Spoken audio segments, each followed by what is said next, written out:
Người đàn ông của đời bạn có tử tế không? Để biết chính xác một người đàn ông có tử tế hay không thì chắc chắn chỉ có người vợ ở bên cạnh anh ta mới là người biết rõ nhất. Vậy hãy thử xem lại các dấu hiệu ứng xử dưới đây, xem người đàn ông của bạn có tử tế không nhé. Người đàn ông tử tế thường thể hiện sự mạnh mẽ ở bên ngoài xã hội và dành sự ân cần dịu dàng cho vợ con ở nhà. Còn đàn ông không tử tế thì chỉ giỏi thể hiện sức mạnh trong gia đình. Đàn ông tử tế luôn xem trọng gia đình, quý trọng vợ con.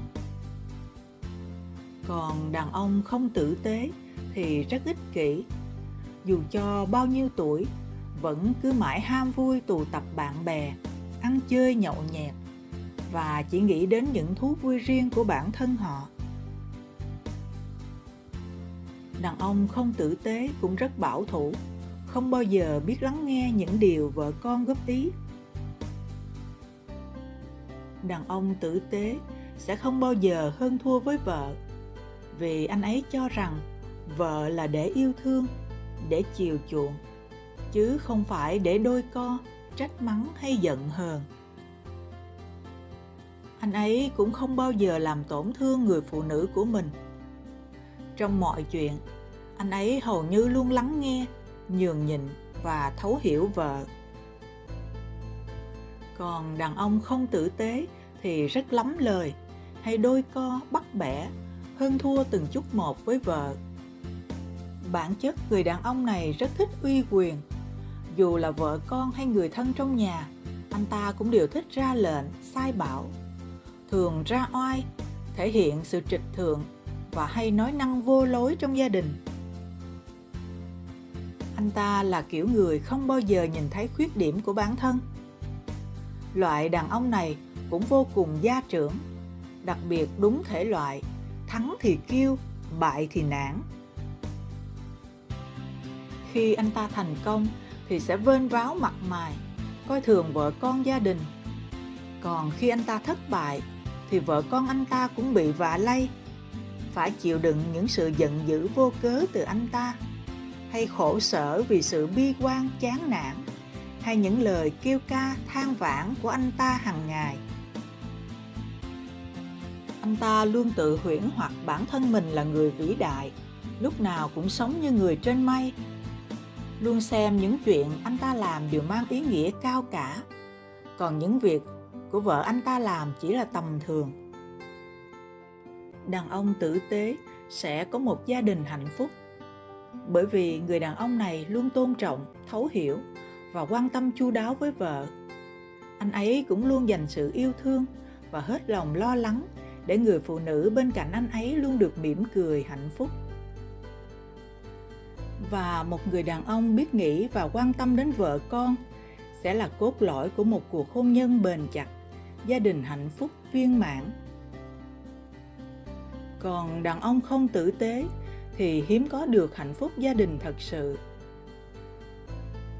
Đàn ông không tử tế dù có được một gia đình thì cũng chẳng phải là mái ấm, cũng không phải là gia đình hòa hợp và bền chặt. Vì anh ta không biết trân trọng, không biết vun đắp giữ gìn sự yêu thương, cũng không có sự quan tâm, lắng nghe hay chia sẻ gì với người phụ nữ của anh ta. Anh ta lúc nào cũng luôn cho mình là đúng, xem mình là số một, rất coi thường cảm xúc và suy nghĩ của vợ con.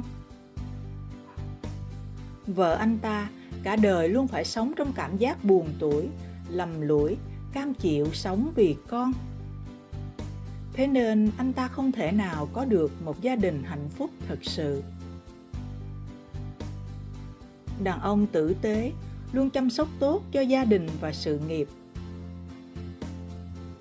Dù thành công đến cỡ nào, dù có đi đến bất cứ nơi đâu, người đàn ông tử tế vẫn luôn nắm chặt tay vợ, luôn cho cô ấy một cảm giác ấm lòng và hạnh phúc. Anh ấy cũng luôn xem vợ là một người bạn đồng hành, một người bạn đời, một người tri kỷ và là một ân nhân. Anh ấy luôn hãnh diện về vợ mình, về hạnh phúc gia đình, luôn xem tình yêu của vợ chồng là một đặc ân, mang lại ý nghĩa thật sự cho cuộc đời anh ấy. Anh ấy cũng thấu hiểu rằng hạnh phúc gia đình là biểu hiện cho mức độ thành công của một người đàn ông. Và chỉ khi có được hạnh phúc gia đình, con người ta mới có được ý nghĩa trọn vẹn nhất của cuộc sống này. Còn đàn ông không tử tế thì không biết chăm sóc gia đình hay phàn nàn về người phụ nữ của mình. Trong mắt của người đàn ông không tử tế thì vợ anh ta là một người phụ nữ kém tài. Anh ta luôn phàn nàn hay so sánh, kiểu như cô ấy không có thu nhập cao bằng anh ta, hoặc cô ấy không có được sự thăng tiến trong sự nghiệp như anh ta, hoặc là cô ấy không có nhiều mối quan hệ bạn bè rộng rãi như anh ta. Anh ta lúc nào cũng chỉ biết xem trọng bản thân anh ta thôi, chứ không bao giờ biết cảm nhận về sự hy sinh thầm lặng của vợ dành cho anh ta và gia đình. Anh ta cũng chỉ luôn biết nghĩ đến việc anh ta kiếm được bao nhiêu tiền, mà không bao giờ biết nghĩ đến công sức của vợ anh ta đã tằn tiện, đã vun vén cho gia đình nhiều như thế nào. Loại người hời hợt vô tâm như anh ta chỉ có thể nhìn thấy những thứ lợi ích vật chất trước mắt, chứ không bao giờ nhìn thấy được những giá trị tinh thần cao quý như tình yêu son sắt thủy chung, sự đồng cam cộng khổ, sự tận tụy vô giá của vợ dành cho mình và gia đình. Đàn ông tử tế sẽ không hung tợn với vợ. Đàn ông tử tế luôn nhẹ nhàng, từ tốn khi nói chuyện với vợ. Nếu như vợ có điều gì sai sót, thì họ cũng dành sự yêu thương để phân tích góp ý, để an ủi động viên, giúp vợ sửa sai, chứ không bao giờ quát mắng hay đổ lỗi hay phê phán vợ. Vì trong lòng người đàn ông này luôn nhủ rằng dù có thế nào đi nữa, vợ cũng là để yêu thương, để san sẻ buồn vui, để cùng nhau đồng hành trong cuộc đời. Dù có đi đâu, có làm gì, họ cũng luôn ưu tiên vợ, sẵn sàng là chỗ dựa để vợ không cảm thấy lạc lõng bơ vơ. Họ có mục tiêu lớn nhất trong đời là tổ ấm gia đình hạnh phúc. Cho nên cưới vợ về thì phải quyết tâm cho vợ có được một cuộc sống đủ đầy, một tình yêu hạnh phúc, một mái nhà bình yên.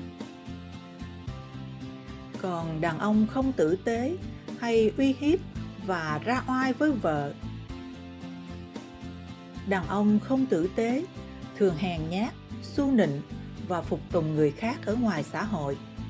Chỉ đợi về đến nhà là ra oai, lên mặt dạy đời, uy hiếp vợ con.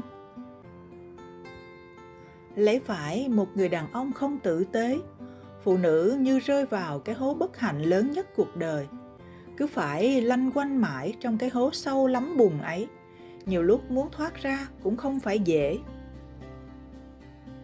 Thế nên, phụ nữ chúng ta hãy lưu ý, phải thật tỉnh táo và mạnh mẽ, để sớm nhận biết được bản chất thật sự của người đàn ông ở bên cạnh mình, để có những cách ứng xử cũng như những giải pháp phù hợp nhất.